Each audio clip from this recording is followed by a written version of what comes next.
नमस्कार, एक बार फिर से आप सबका स्वागत है हमारे इस हिंदी व्याकरण चैनल में। आज हम लोग बात करेंगे विराम चिन्ह की। देखिए, बातचीत करते समय हम अपनी बात को ठीक ढंग से समझाने या कहने के लिए बीच बीच में थोड़ा रुकते हैं, इसे ही विराम कहते हैं।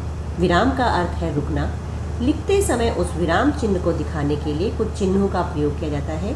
ये चिन्ह ही विराम चिन्ह कहलाते हैं। इसे एक उदाहरण द्वारा इस प्रकार समझ सकते हैं, जैसे एक वाक्य है, रोको अल्पविराम मत जाने दो, और इसी वाक्य को हम अगर अलग अलग विराम चिन्ह लगाकर बताएं कि रोको मत अल्पविराम जाने दो, तो इन दोनों वाक्यों में अर्थ अलग हो जाता है। अतः सही स्थान पर विराम चिन्ह लगाना अत्यंत आवश्यक है। विराम चिन्ह को और समझने के लिए इसकी परिभाषा पर ध्यान देते हैं। विराम चिन्ह का अर्थ है ठहराव, विश्राम, रुकना। अर्थात वाक्य लिखते समय विराम को प्रकट करने के लिए लगाए जाने वाले चिन्ह को ही विराम चिन्ह कहते हैं।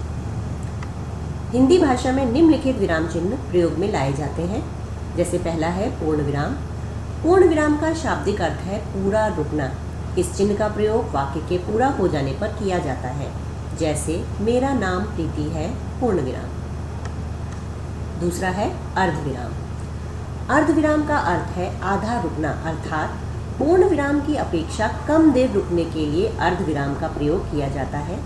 जैसे जो ईमानदार होते हैं अर्धविराम, उन्हें ही सम्मान मिलता है। अगला है अल्पविराम। अल्प का अर्थ होता है थोड़ा।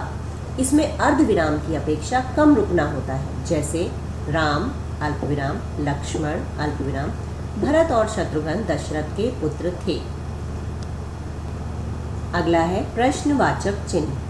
वाक्य में प्रश्न पूछने के पश्चात सदैव प्रश्नवाचक चिन्ह लगाया जाता है। जैसे तुम्हारा नाम क्या है, प्रश्नवाचक चिन्ह। अगला है विस्मयादिबोधक चिन्ह। वाक्य में कोई भावावेश तथा विस्मय आदि प्रकट करने या संबोधन वाले वाक्य के बाद विस्मयादिबोधक चिन्ह लगाया जाता है। जैसे वाह विस्मयादिबोधक चिन्ह, कितनी सुंदर चित्रकारी की है।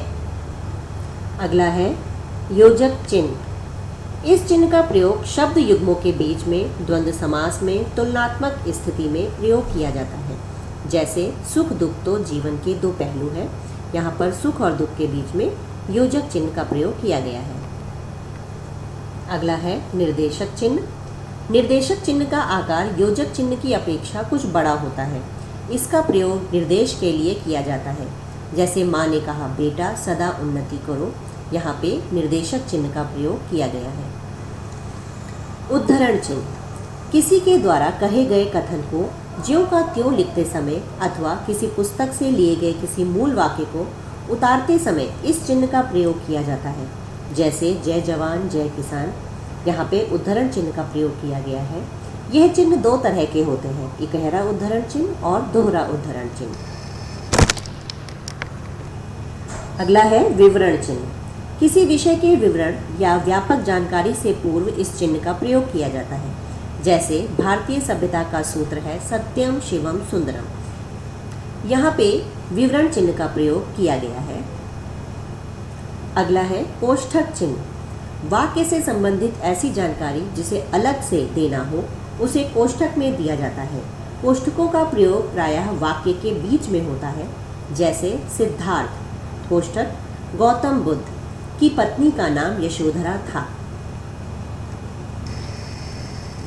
अगला है हंस पद चिन्ह। इस चिन्ह का प्रयोग उस समय किया जाता है जब हम वाक्य में कुछ लिखना भूल गए हों और उस शब्द को वाक्य के ऊपर लिख रहे हों। इसी कारण इसे त्रुटिपूरक भी कहा जाता है। जैसे तुम इसमें कब से रह रहे हो, यहाँ पे हम शहर शब्द लिखना भूल गए, इसलिए इस चिन्ह का प्रयोग करके शहर शब्द ऊपर लिखा गया है।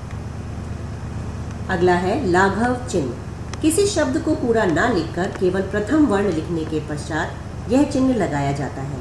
इसे संक्षेप सूचक भी कहते हैं। जैसे डॉक्टर APJ अब्दुल कलाम, यहाँ पर डॉक्टर APJ इन सब के बाद इनको पूरा ना लिख करके लाघव चिन्ह का प्रयोग करके लिखा गया है। इस तरह आज हम लोगों ने विराम चिन्ह का अध्ययन किया। अगर आपको हमारा ये वीडियो पसंद आया हो तो इसे ज़रूर लाइक, शेयर और सब्सक्राइब करें और ज़्यादा से ज़्यादा इसे शेयर करें।